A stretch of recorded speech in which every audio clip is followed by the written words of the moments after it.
Alright, hi guys. It's nice to see you guys. I know it's been probably a little minute, but you know, we're here, we're blessed, we're able. So, on this week's episode of J Alexis, but I'll be on it always, always and ever. I'll be talking about really just two different things.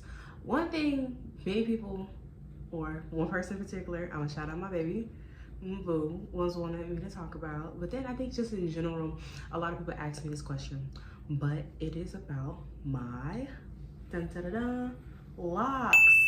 So yes, you guys, if you watched my episode like a few weeks back, you would know that I had actually green hair. Let's not even get this started. I had green hair after I dyed my hair back black using I guess at the time, I really didn't know what semi-permanent means, but whatever. I put black dye in my hair and it was semi-permanent. Now, if you know me, since I've had locks, my hair has always been dyed. Like, I bleached it when I started, like a couple years back, before I got married. I think maybe a month or two before I got married, I had cut my hair off a couple months prior to that and decided I wanted to lock them up. And so I had already dyed my hair and retwisted and I was letting it grow. And you know, ever since then, I've always dyed my hair. If it wasn't red, it was orange, it was, I don't know, honestly. Red was my main color for a good long time, and orange I kind of kept really with me. And then it went from a blonde that didn't turn out right, so I had to dye it a main color to wash that out. It's just, like my locks has been through so much with my dye. So yes, I was finally able. So if you know, like a few weeks ago, my hair was green at the end because the sun was just bleaching my hair. Like it was just turning as me being in the sun, and then it's having a chemical reaction. So yes, my hair ended up green. I did not like the color really like that. People thought it was cute. I really didn't like it. But now I can say I had green hair before. Got a box dye finally, a permanent box dye, and my husband helped me dye my hair back to its black tresses, its black glory. Now, my natural hair color is jet black. It's always been jet black. And as I've gotten older, I've kind of wanting to, you know, I'm kind of going into this new era of woman where I want to say that I am, quote unquote, going to my grown woman area. Now, what that means, I'm not sure of, but it's been so many changes and just things that's been on my mind of what type of woman I want to initially become. So that's kind of more. I always kind of kept like, you know, black is more, let's say, demure, you know, classy, modest. LOL, not really modest, but you know what I mean. It's cutesy, and I kind of like it. I kind of want to keep this hair color for a while. I think I look really good in black. Just I feel like I can see my face more without the color just draining me out all the time. I kind of do like seeing the dark because it kind of let me see my face more. So yes, I'm talking about my lock journey, everything I've learned from the beginning to the middle. I'm still on it. I don't ever feel like I'm going to undo my babies. I feel like it's really gonna take a lot for me to want to do it. I say a lot, I want to cut my hair, but a lot of times I really don't. This is like the longest my hair has ever been. I can do like a quick little turn, whatever. My babies is like, I think right there. So back in 2000 and let's start from 2020. Let's start growing up. So growing up, my hair, I felt like I've always had this love-hate relationship with my hair. Mom started my hair out when I was like, started my hair out with natural, no chemicals or anything. But then I think something that she talked about, I guess my grandmother thought it was better because she didn't like how my natural hair looked, quote unquote. She put chemicals in it. Ever since then, it kind of stole my growth. And it stole my growth mainly because I did not like my mom touch my hair. I was one of those ones where like I really didn't like my hair being done. It agitated me. I wanted to walk around and not have to do my hair, and because I was the type, if she put braids in my hair, I would take them out. I would take beads down, I would take bows down. I was not having it, nor did I want it. And so starting there, I believe the last known thing about my hair was probably when I was 11. So when I was 11, my biological dad wanted me to get a jerry curl. Now, if anybody knows what a jerry curl is, you know what the thing Michael Jackson and Janet Jackson had? Yes, that really wet, small coiled, curly hair. Yes, he thought that that was the best idea for my hair to grow. Me just agreeing because I didn't know what it was. No, I agree. But the care of the jerry curl is rigorous. Like, it involves having curl activator in your hair. It has to be wet, which so it can be hydrated. When it's dry, it means apparently it's not good. I didn't know that, but they expected an 11-year-old to maintain her hair with a jerry curl and a mother who did not know anything about a jerry curl. So yeah, it got to the point to where I got tired of it. I went natural after 2 years. I think one time, even with my jerry curl, I had like gum in there and I cut it out with my hands or something. I used to always get in trouble for my hair, but honestly, I could care less about the hair. It was what it was. I didn't know no better. I didn't care any much for it. So the mother that I have a very upfront and blunt mommy. I love my mommy. I have grown to love that part about her. She will not let you go anywhere looking crazy, nor will my mom she don't care. She has a filter, but she don't. And I've kind of always admired that around my mother. My mom, she cut her hair off often. My mom has always kept a short pixie cut. Like even in the 90s, my mama did not let her hair grow. She got irritated with it, she'll cut it off. She was that woman. She did not care. So she shaved her hair off. So once my mom shaved her hair off, I was like, well, mom, can I go natural? This is also a time where natural hair became like a big thing or whatever. But my mom has always been natural. She stopped, well, she was natural at first, but she stopped getting relaxers after a while. But she cut it off. And her hair is still short to this day. She dyes it whatever color she wants. She just that girl. And so she was like, yeah. So I cut it off. I remember, I think it was like 13 maybe 12 when I first went natural. And they cut it out and I was rocking an afro. Now, being young and rocking an afro, I really didn't care. Like, I knew I was cute with the afro. Like, you know, I didn't think it was much of a statement until I got older, but I wasn't the only one. So I thought, you know, like it was common. But when I cut my hair, a lot of people felt a type of way about me cutting my hair because they felt like it was unkept and all these other, like, you know, things of the Black community that would try, you know, deter you from doing things because, you know how Black people is. It's snappy, she's not doing nothing to her hair, you know, yada yada this, yada yada that, stuff I don't care much about. But it really taught me to really love my natural hair. So when they cut it off, my hair would grow, whatever. But I never really went to a beautician to get my hair done except for like braids and whatever. So I never really got like, trims and stuff like that. I never really did that. I kind of always had my mom do it. My mom did the best of her ability, but sometimes it wasn't always, you know, like the most professional type cut because she's dealing with what she had, not really much of stuff we'll go out and buy it, but then it'd be like, you know, stuff like that. Now, when it got a cut after that, when I was about like 19 or whatever, and I was rocking the afro. Like, I had my hair, it was growing, it was flourishing to about college. But pretty much also when I was having my hair, I also had a lot of braids, twists and stuff like that. I kept that in my hair like all through high school, middle school. That's what I did. I was able to take care of my hair by myself after a while, but my mom will always put braids and stuff in. So fast forward to in 2020, there was something that just happened to me, like very traumatic or whatever. So I decided, because of depression and because of everything I was doing, I wanted to cut my hair off. So I cut my hair off, dyed it. I was like, okay, it's cute. I look like my mama, look good.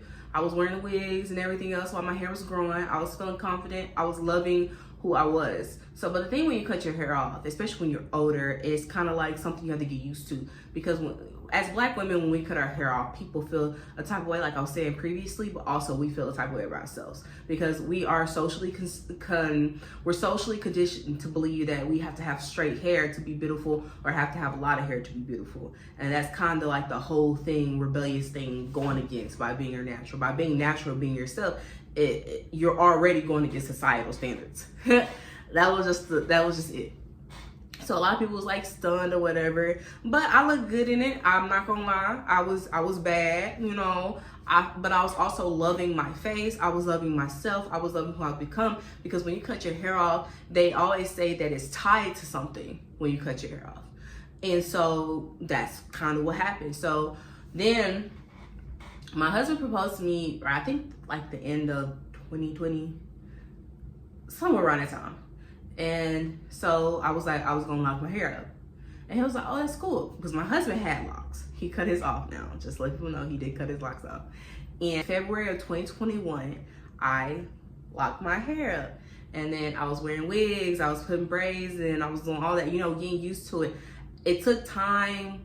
The thing about your lock journey, when you start your lock journey, is you always wish you want to skip the ugly stage, but I don't even call the ugly stage ugly. I think what it is because of that social condition that your hair has to look a certain way and you're ugly without it, that's kind of what's going on. I have, you know, body dysmorphia. I've always had that. And I feel like with my hair, it made that more known of how I feel. But, you know, I pushed through it. When you get locks, I always also said this, like, don't always look in the mirror and find flaws. As women, I feel like we do that. You shouldn't do it. You shouldn't look in the mirror and be like, oh, I wish it was longer. Some people play with it, hoping, like, I had to stop a lot of that out. I had to completely cut that out. Because the moment I stopped really looking in the mirror and stop worrying, like, yeah, look in the mirror, see you look presentable in the world, but look in the mirror as in trying to find things, flaws with my locks or whatever, and everybody's budding stage is different. It doesn't look the same. Because my locks were small, like my locks are skinny, like they're not sister locks, but they're like bigger than sister locks, but they're still smaller than the medium lock. It grew differently. Like it took a minute for my hair to really fall. So it was just like sticking a type of way, or sticking my hair because I had 4C hair, so my hair would just stick a type of way. And so that was something I had to get used to. But, you know, then I got into the wigs and I got into the braids, and I realized I got into these different hairstyles on my hair, and realized, you know, my hair started growing. I'll give myself like a week or two break, condition it, everything, and then put some braids and stuff back on it, just really enduring the process. So when I started doing that, I started seeing like a lot more growth. My hair started to look different. I'll wash it. You know, main things I was using really to wash my hair though was black soap and shea butter. Black soap works as a good conditioner and shampoo for your hair. And then because it's dried out after you wash it out, you put shea butter in there and it drinks it up. Shea butter has been my friend, and black soap has been my friend for years. Side note, I've had skin conditions where black soap had to dry out my skin just for shea butter to give me moisture. And that was the only thing that wouldn't like make my skin itch. So yeah, black soap is heaven sent. And so yeah, I would wash my hair with black soap, and then you know, use the shea butter. Those are the main things I was really using. I also use like Jamaican lime, like the spray. It's like a whole Jamaican lime. Yeah, it's called Jamaican lime. It's at the hair store. It's like in a yellow and green spray thing, but their whole line is good. Their lock gel, I'm not a big fan of because it's like a wet gel. I'm not a fan of like wet gels. I like a sturdy, I like a little sturdy gel. You're not gonna see me liking like a wet gel type thing. It's really weird, and I feel like it dries weird. But also, I found out what works for me. So a lot of people go to locticians. I did not. I did not go to a loctician. Mainly because I am tender-headed and they don't care. Locticians do not care that you are tender-headed. They will continue to do your hair when you are tender-headed, and that's the reason, a big reason why I didn't go to a loctician. I didn't like sitting on the dryer. I told y'all I didn't like doing that when I was a kid. I used to hate getting my hair done. I would pick it out. So I felt like I'm wasting money going to a loctician to do my hair, when actuality, most likely any hairstyle that they put my hair up, I cannot sleep. I cannot sleep on it when it's too tight. The only thing I can do that with braids, and the only motivating factor for me to leave braids in is the fact that I put too much work to put it in the first place. When locticians do my hair and it's my real hair, I will take it down. And that's like what, between maybe $80 to $140 that I just wasted of my money for a style that I'm not going to keep. That is the reason why I don't go to locticians. I thought about getting it done and I was like, no, I can't. Because I didn't feel like y'all, like, I didn't feel like you like, well, you need to do hairstyle, you need to do this and that. I'm not gonna do all that. I'm sorry. I also don't feel the need to always get a retwist. Like, people love retwists, but let me tell you, my hair grew the best when I was leaving it alone. I was watering it, like I said, put my shea oil in there, do like a little conditioning mask and stuff, but it grows better when you leave it alone. So during that time of like for 2021 to 2022, my hair, was really showing length at that time, and I was happy, this, that, and the other, but I was still getting into myself or whatever at this new chapter, because like I said, sometimes locks, it's pretty, but then like I said, it can just have those days where you can be like, oh, I wish I could do something else, da-da-da. But little did I know, I know that there's so many styles and things you can do to your hair with locks that people just wouldn't know. There are celebrities, if you, Chloe and Halle, they show me every day that you can do whatever you want to your hair. And so that's kind of what I kind of did. And so, that's kind of how my locks get to where I am. Now, do I mess with them like that? I really do, but I don't. They are so healthy. I love them. They are beautiful. I sometimes forget how good my hair looks or the progress that I've had with my hair. And then there are times where I just look, I'm like, oh my goodness, look at this work, look at this work, look at this work. But yeah, locks, that lock journey it's big. It teaches you about yourself though, like what your standard of beauty is and where you find yourself in the world. Locks I just think are beautiful. And however you want to have your locks, you should have your locks. Something as big is like, also don't worry too much about like the natural community, because the natural hair community always changes what it was, when it do, you should do this. Do what works for your hair, because I have to cut part of that. And the reason why I say this is because you have so many people telling you how you should take care of your hair, how you should do with your hair. Do what works for your hair. My hair has literally gone from just spraying water on it. Yeah. I spray water on it every day. I try to at least. Every day spray water on it. I don't really put much in it except when it's like for time for a wash or something like that. You can condition it. You can get a conditioner, leave it on a bag for 15 minutes, take it out, let it moisturize. But not all hair types are the same. Some people have more coarse hair than another, or whatever, so on and so forth. So, make sure you do what works for your hair. Try different things out. But for me, like I said, I mainly water my hair every day. I do conditioners, anything natural based. I would say use. Some of those natural hair products you need to watch now, because I think even one of the main ones now is getting sued. Like Mael's getting sued. Cantu is not even owned by black people no more, so I wouldn't even try that. But also, it do work for some people's hair, so I'm not gonna say don't try that just because it's by white people. But just know, like, kind of the things of what you're supporting, what you're not. A lot of these small business people that are around you locally and whatever, they have good products too, but you also can make these products yourselves. You can get avocado oils, you can get honey, mix it up. That's a whole conditioner you can turn that into. So, find things that work for you. I probably retwist my hair once every 2 months. When I say I don't like stuff on my, I don't like the tightness in my roots, I really mean that.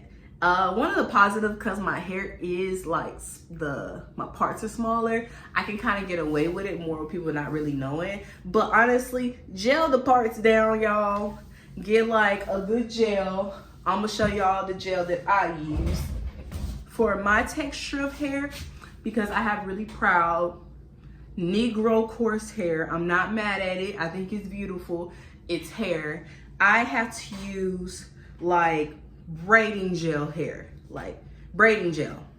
That like, it got a little, you know, the little shake to it, little thing. Yeah, I need some little firm.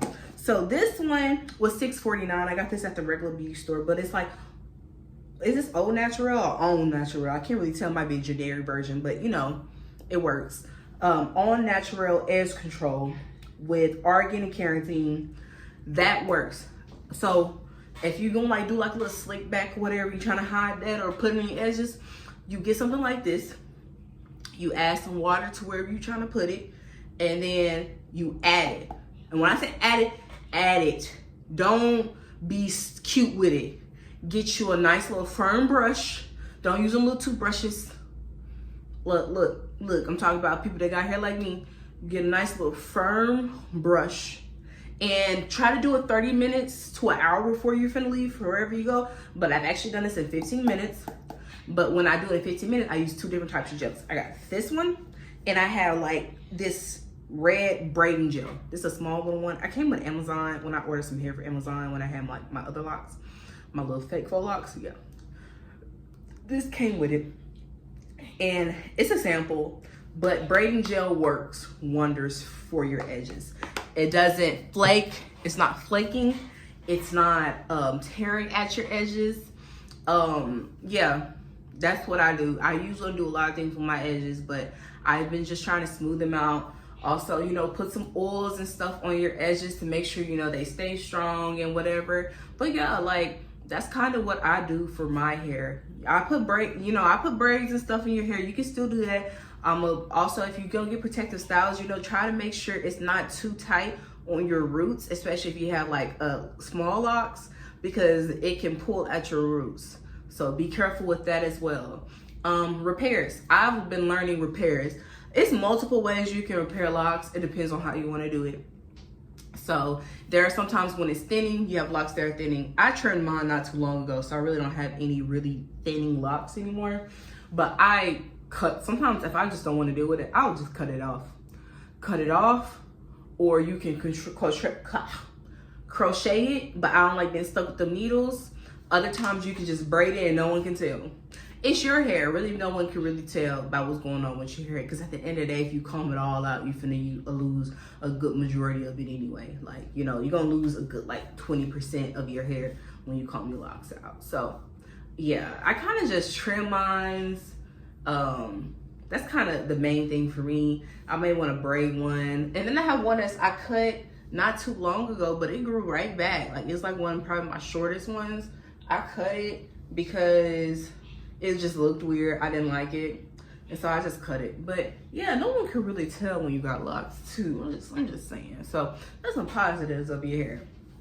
But yeah, that's kind of it on my little lock journey and things like that. You know, just love your babies, care for them, take care of them, and you know, protect them. I always say it's also like important. I always talk about how, well, I think about how, you know, how Solomon in the Bible, he was like really strong for his hair, but then their adaptation was like a black man with locks. And I kind of always like that, because I'm like, ooh, nice locks. Hey, I feel like, you know, just protect it, keep it guarded, take care of them, love on them. Not everybody's journey is the same, so I'm not gonna badmouth anyone who did a quick journey. Sometimes people are getting, you know, the little extensions in and stuff like that. I'm not mad at you for getting extensions. Sometimes people just wear it for a style, but those, I kind of did it for, this is kind of why I did mine, just because it was just a part of who I am as I'm growing. And if I ever want to cut them off, you know, I can't always cut them off. But yeah, locks are a beautiful journey. I feel like if you have them, you should definitely take care of them. Just find out what works for you. Find some influencers that have locks. But I have been seeing a trend of a lot of influencers actually cutting theirs out.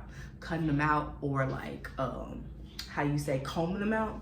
So I thought about combing out my locks, but then I thought about how long it was gonna take. And plus, if I comb out my locks, my hair is right here. I want my hair like to be a little longer, because it's gonna shrink back up to my regular hair once I cut my locks out. That was pretty much it. That's kind of all I wanted to do. Kind of just gonna wrap this little episode up. But I do want to thank you guys for watching this week's episode of J Alexis, formerly known as Unconventionally J, but very still unconventional. Don't forget to like, subscribe, and comment. All right, I'll catch you guys next time. Peace.